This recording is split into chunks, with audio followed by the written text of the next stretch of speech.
Halo semuanya, balik lagi sama gue Eza buat Asis PKM. Nah, jadi buat Asis PKM kali ini kita bakal bahas tentang tipe non-zero sum game. Nah, di sini ada 3 tipe non-zero sum game. Yang pertama, The Battle of Sexes. Yang kedua, ada Prisoner's Dilemma. Yang ketiga, ada Chicken Run. Nah, kita bahas satu-satu ya. Oke. Nah, jadi yang pertama adalah Battle of Sexes. Nah, di sini Battle of Sexes itu apa sih? Nah, jadi untuk contoh konkretnya adalah kayak gini. Contohnya ada seorang pasangan kayak pacaran gitu. Terus mereka dapat lotre atau kayak hadiah gitu, dapat hadiah kuis atau apa kayak gitu. Nah, mereka bisa milih dua hal. Mereka mau nonton gulat atau nonton balet. Nah, kayak gitu. Nah, kita lihat nih, yang cowok pasti lebih milih gulat, sedangkan yang cewek pasti milih balet. Ini walaupun seksis tapi ya contohnya emang kayak gini. Nah, mereka tapi pengennya bekerjanya berdua, namanya orang pacaran nggak mau kan dipisahin, namanya kayak gitu. Dia bilang kalau mereka sendiri males, tapi kalau berdua mereka juga bingung kan. Jadi yang cowok maunya nonton gulat, yang cewek nonton balet. Mereka pengen perginya berduaan, nggak mau perginya sendirian, seperti ada Jonas kan. Nah, oleh karena kita lihat nih di sini kelihatan nih ada payoff matrixnya, bentuknya kayak gini. Yang ini cowok, yang ini cewek. Yang cowok yang sebelah kiri, cewek yang sebelah kanan. Nah, baca payoffnya ada dua kan, ada kanan sama yang kiri. Nah, cara bacanya kayak gimana? Nah, cara bacanya adalah yang kiri itu punya yang cowok, yang kanan punya yang cewek. Nah, jadi kalau misalnya kita lihat, ketika kedua orang ini, misalnya cowok sama ceweknya itu sama-sama milih untuk pergi gulat, maka dia bakal dapat payoff sebesar 2,1, artinya 2 buat cowok, 1 buat cewek. Sedangkan kalau keduanya pergi balet, 1 buat cowok, 2 buat cewek di sini. Nah, sedangkan kalau misalnya cowoknya pergi nonton balet, cowoknya pergi nonton cowoknya nonton fight, nonton gulat, sedangkan cewek nonton balet, mereka sama-sama -1, alias mereka nggak suka keduanya karena mereka nggak mau Jonas kan, jadinya mereka maunya berduaan. Nah, apalagi kalau misalnya kebalik, yang cowoknya nonton balet, yang ceweknya nonton gulat, nah itu minusnya makin banyak. Lihat deh, di sini minusnya makin -2. Kebayang kan? Jadi kalau misalnya mereka sama-sama pergi berdua, mereka dapat payoff yang positif, di mana payoffnya pasti salah satu akan lebih besar. Misal kalau yang di cowok, misalnya dia ke gulat, dia bakal lebih besar daripada yang cewek. Tapi walaupun dua-duanya sama-sama positif, sedangkan yang cewek kebalikannya. Kalau misalnya yang cewek pergi nonton balet dan cowoknya juga ikut nonton balet, yang cewek bakal lebih banyak dapat nilai keuntungannya. Tapi yang cowok juga tetap dapat, karena dapatnya dari mana? Dapat dari bareng pasangannya ini atau dari pacarnya ini, kayak gitu. Nah, coba deh.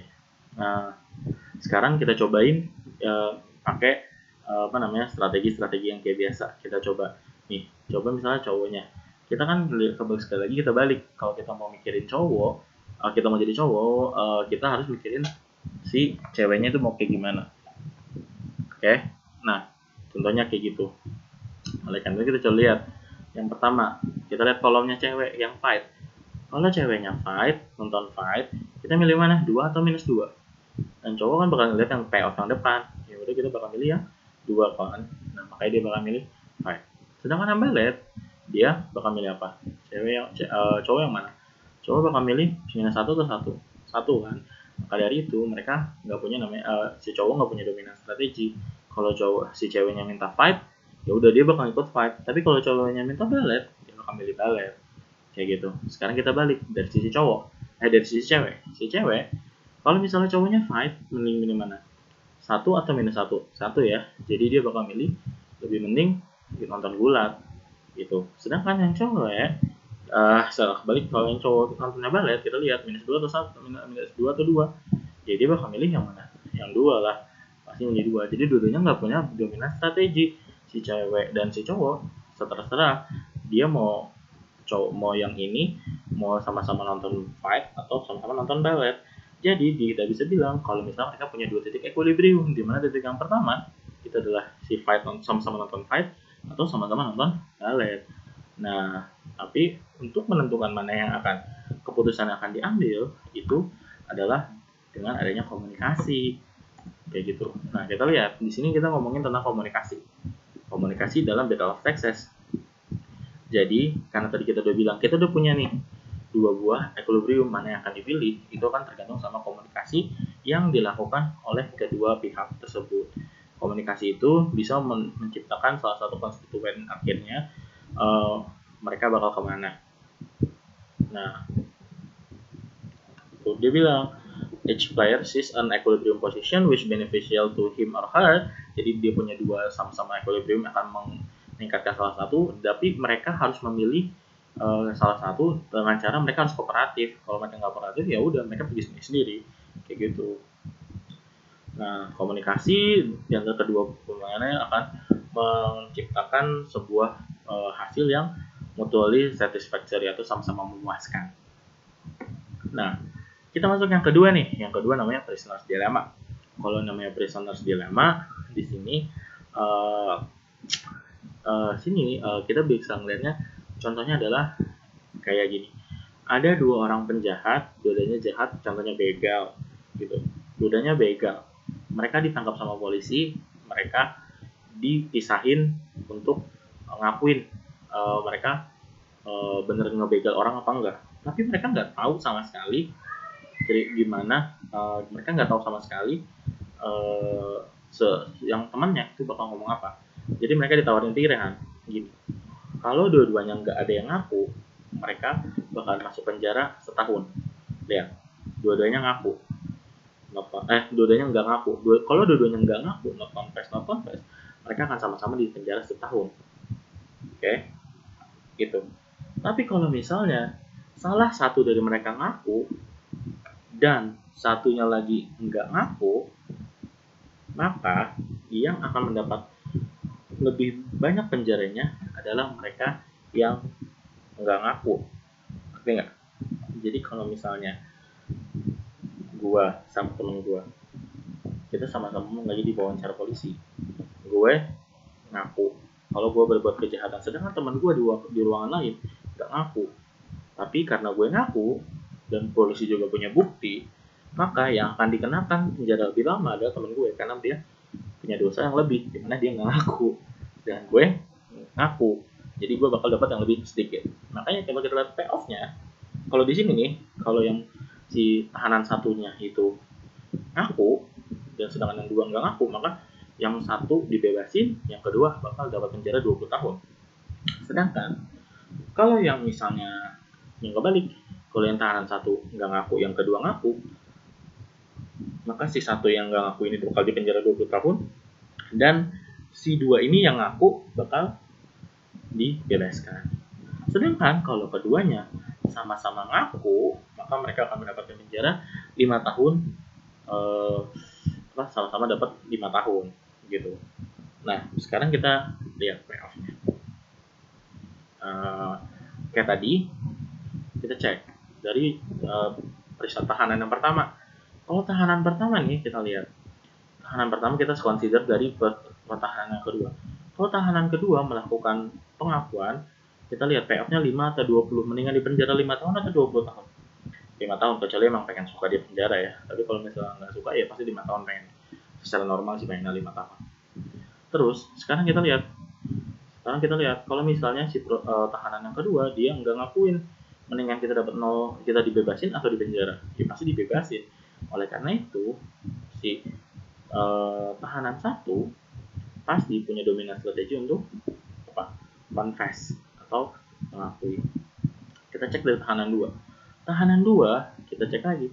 Di tahanan 2 ini kita bisa lihat kalau misalnya tahanan satu mengakui kesalahannya, mending yang kita dapat 5 tahun penjara atau 20 tahun penjara. Jelas kita bakal ngambil yang 5 kan, maka confess. Sekarang kalau misalnya tahanan satu enggak mengakui kejahatannya, maka mendingan 0 dibebaskan atau 1 di penjara. Pasti kita bakal milih yang 0. Maka dari itu keduanya memiliki sama-sama dominan strategi, yaitu berbentuk confess dan confess. Inilah yang dilakukan oleh polisi agar mereka dua-duanya untuk mengakui kesalahannya. Kita lihat mereka akan cenderung mengambil 5-5 ini atau confess ini. Nah, oke. Nah, padahal kita bisa lihat kalau dua-duanya sama-sama diem, alias mereka nggak mau ngaku, mereka bisa dapat 1-1 loh sebenarnya. Cuman karena kita nggak punya sama sekali komunikasi dan kita nggak tahu di ruangan sebelah si teman kita ngomong apa, kita cenderung nggak percaya, kita cenderung kayak ya udah gue milih yang sekiranya lebih baik buat gue kayak gitu. Soalnya kita lihat dibanding 0 atau 5 mendingan 5 dari 5 atau 20 mendingan 5, 0 atau 1 mendingan 0, maka sebenarnya sama-sama konteks. Maka dari itu inilah mengapa Personal Dilemma punya titik equilibrium yang boleh dibilang lucu, karena mereka akan titik equilibriumnya 5,5 padahal mereka bisa dapat harusnya sama 1,1. Yang optimal sebenarnya harusnya di 1,1, cuman karena mereka nggak tahu sama sekali di sebelah itu kayak gimana kondisinya dan nggak punya komunikasi, maka mereka cenderung memilih untuk dulunya confess. Nah, kita lanjut. Ini yang tadi gue bilang, bisa dibaca sendiri. Sebenarnya dia bilang kalau misalnya rasional pasti harusnya satu-satu lebih menguntungkan dibanding 5-5.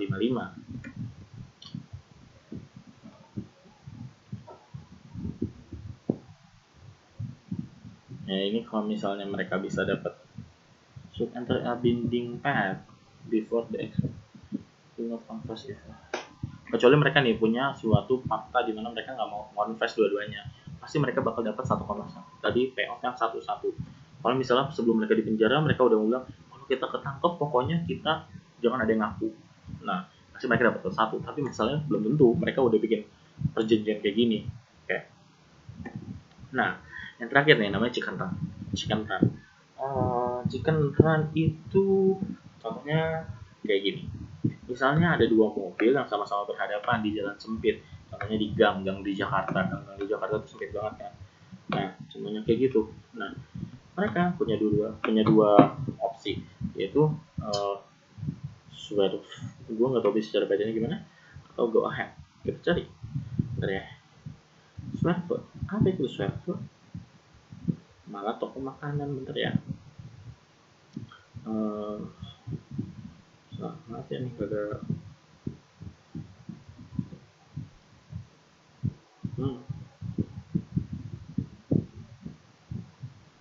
translate Google apa itu aneh banget, gue translate ke Korea lagi. Swear jadi ya mengelak atau kita intinya kayak ini kita jalan aja terus, yang ini kita ngalah gitu. Kalau misalnya kayak di mobil lagi di gang, kita contohnya kayak gitu. Nah, gue gak sabar lagi bentar ya. Nah, jadi contohnya tuh kayak gini. Nah, kita lihat kalau misalnya mereka sama-sama, ibaratnya gini, kan ini jalanan kecil, kalau mereka sama-sama maju, mereka tabrakan kan. Maka kita lihat payoffnya 1-1, mereka dapat kepuasan, sama-sama maju, sama-sama pantang menyerah, oke kan? Nah, sedangkan kalau misalnya dua-duanya sama-sama mengelak atau sama-sama sama-sama ya udah deh, gua ngalah dia ngalah, mereka sama-sama nggak dapat apa-apa gitu, sama-sama dapat yang keputusannya boleh bilang agak sedikit lebih baik gitu dibanding tadi kalau misalnya mereka sama-sama nabrakkan.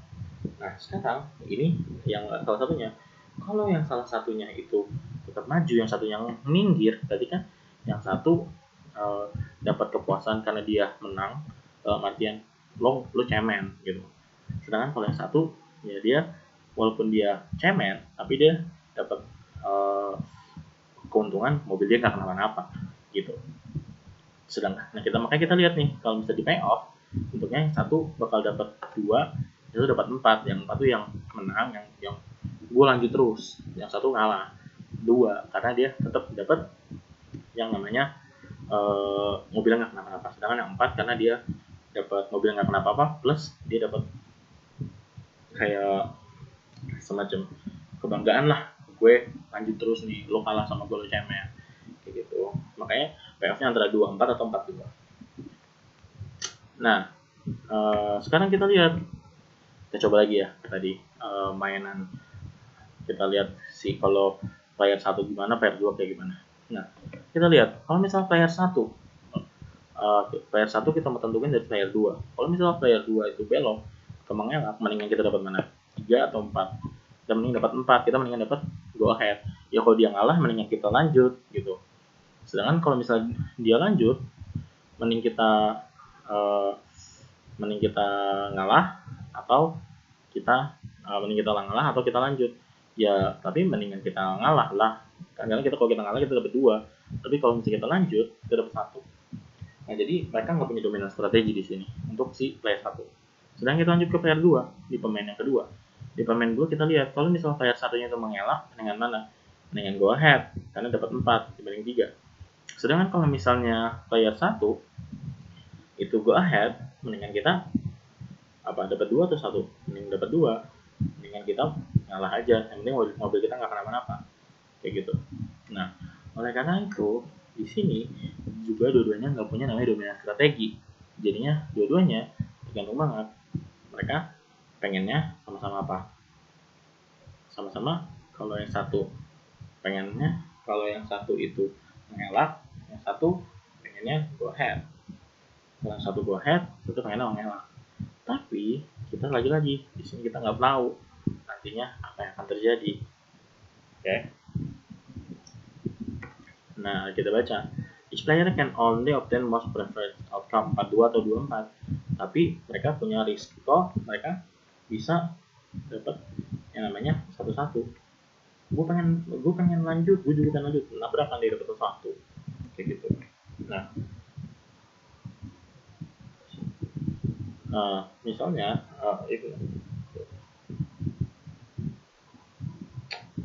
if no player is willing to risk the outcome satu-satu, a stable resolution of the situation is not possible. Each player declares that he will swerve atau pengen belok atau ngalah. A player may benefit a chicken run situation by bluffing. A player declares that he or she will never mengelak while at the same time secretly preparing to do so. Jadi kayak di sini tuh masalahnya adalah gontok-gontokan siapa yang paling kuat. Kalau misalnya kayak gini, bayangin aja mereka berdua berdebat di tengah jalan, di ujung-ujung jalan. Minggir nggak lo? Minggir nggak lo? Nah, barang siapa yang sangat kuat, dialah yang akan menang. Kayak gitu. Makanya dibilangnya chicken run. Kayak yang paling kuat bakal yang dapat, yang kalah bakal chicken run, kabur gitu. Kayak gitu. Makanya di sini gontok-gontokan, minggir lo, gue minggir. Pokoknya salah satu yang akhirnya hatinya lunak bakal kabur. Tapi kalau misalnya mereka dua-duanya nggak ada yang lunak, ya udah bisa kejadian sama-sama go ahead, tabrakan satu-satu gitu. Nah, di sini ada difference between chicken run sama prisoner's dilemma. Ini ngomong dominating strategi. Nah, di sini bilang, kan tadi kan bilang ada kooperatif sama defect. Nah, jadi kalau misalnya yang kooperatif itu, yang contohnya tadi, kalau di prisoner's dilemma itu yang sama-sama nggak mau ngaku. Sedangkan kalau yang defect itu yang sama-sama ngaku. Oke. Nah, sedangkan kalau misalnya di chicken run, itu yang kooperatif ya sama-sama minggir. Kalau yang defect ya sama-sama nggak mau minggir, sama-sama pengen maju. Nah, kita lihat kalau misalnya di chicken run, enggak, di prisoner's dilemma dulu, dia bilang kalau misalnya yang ini temptation itu nilainya paling tinggi sebenarnya. Temptation itu maksudnya apa? Maksudnya adalah ketika salah satunya kooperatif, yang satunya nggak kooperatif. Kan kayak tadi, kalau misalnya satunya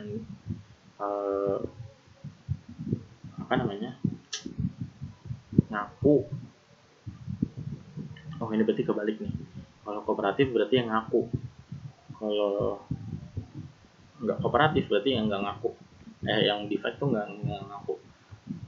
Oke. Berarti kalau ini tadi ya, ini kooperatif, ini non kooperatif atau defect. Nah, berarti kalau kooperatif itu yang ngaku, kalau defect yang mengaku. Nah, berarti kalau sama-sama kooperatif kan mereka dapat reward. Ya enggak? Dapat reward. Dimana tadi kalau misalnya tadi ingat 5-5. Sedangkan kalau misalnya kooperatif, si pihak satu ini dibebasin, sedangkan yang pihak kedua kena penjara 20 tahun. Maka sebenarnya yang paling tinggi adalah yang ini, dia dibebasin. Oke. Nah, yang kedua dia bilang, jadi yang tingkatan paling tinggi adalah temptation, di mana dia dibebasin, reward, di mana dia dapat penjara 5 tahun, punish, di mana dia dapat penjara 1 tahun, terakhir sucker adalah ketika dia dapat penjara 20 tahun. Coba bayangin. Jadi apa? Di sini 55 0 20 20 0. Di sini berapa tadi? Ya, 1-1. Nah, berarti yang paling tinggi adalah di sini. Temptation, dia pengennya bebas sebenarnya. Tapi dia pasti bakal dapatnya reward. Karena tadi sama-sama ngikutin strategi masing-masing. Di sini kita lihat tag itu dia bakal dibebasin, yang rewardnya tadi dia bakal dapat 5 tahun, punishnya itu kalau dia dapat 1 tahun, sedangkan yang ini adalah yang yang tadi dapat 20 tahun. Nah, sedangkan kalau di chicken run itu nilai temptation tetap lebih tinggi. Tadi dia pengen dapat 4. Nah, di sini dapat tuh. Nah, sedangkan reward bakal lebih tinggi dibanding sucker, akhir punish kebalikannya. Jadi kalau misalnya punish itu menurut di chicken run itu bakal lebih buruk dibanding yang sucker. Jadi kalau dia ngalah itu dia bakal dapat payoff yang lebih kecil dibandingin dia harus sama-sama tabrakan. Oke. Nah, di sini comparisonnya kita bisa lihat ada Battle of Sexes, Personal Dilemma, sama Chicken Player. Nah, kalau misal Battle of Sexes dia bilang komunikasinya ada, tadi gue bilang mau dapat yang maksimal komunikasi. Personal Dilemma nggak ada komunikasi karena dia pisahin. Chicken Run mungkin ada komunikasi, dominan strategi. Nah, kalau Battle of Sexes nggak punya karena dia tadi bilang sama-sama nggak ada dominan strategi. Personal Dilemma ada dominan strategi, Chicken Run nggak ada. Nah, Equilibrium kalau di Battle of Sexes sama Chicken Run tetap ada dua poin, sedangkan di 2 titik. Nah, di Personal Dilemma cuma 1 titik. Nah, sedangkan kalau ada repetitive game-nya, kalau misalnya diulang-ulang, kalau misalnya di Battle of Sexes, kemungkinannya bisa beda. Hasilnya bisa beda. Tapi kita bisa tahu kalau misalnya hasilnya itu pasti antara dua-duanya nonton gulat atau dua-duanya nonton balet. Oke, kita tahu hasilnya bagaimana. Kalau misalnya Personal Dilemma, kemungkinan besar pasti hasilnya sama, selama dia nggak pernah punya bidding pact tadi, dimana mereka nggak pernah punya perjanjian untuk sama-sama tidak ngaku. Oke. Nah, terakhir Chicken Run hasilnya bisa beda dan kita nggak bisa prediksi hasilnya kayak gimana. Jadi kalau diulang-ulang bisa saat ini dua-duanya untuk-untukan tetap dua-duanya tabrakan. Besoknya ketemu lagi dua-duanya satu ngalah karena nggak mau tabrakan. Besoknya lagi karena dia udah ngalah kemarin, dia pengen gak ngalah, terus ternyata tabrakan lagi. Bisa kayak gitu. Kita nggak bisa predict outcome-nya. Oke. Nah, others-nya di sini kalau yang Prisoner's Dilemma nggak ada no mutual trust, dimana mereka nggak ada sama sekali kepercayaan satu sama lain. Sedangkan yang di sini ada mereka kalau misalnya di Chicken Run dia bilang setiap pemain memiliki mereka pengen mengharapkan different equilibrium point, sedangkan mereka nggak bisa sebenarnya kayak gitu kecuali emang ada yang mengalah nantinya. Nah, itu udah cukup dari PPT-nya.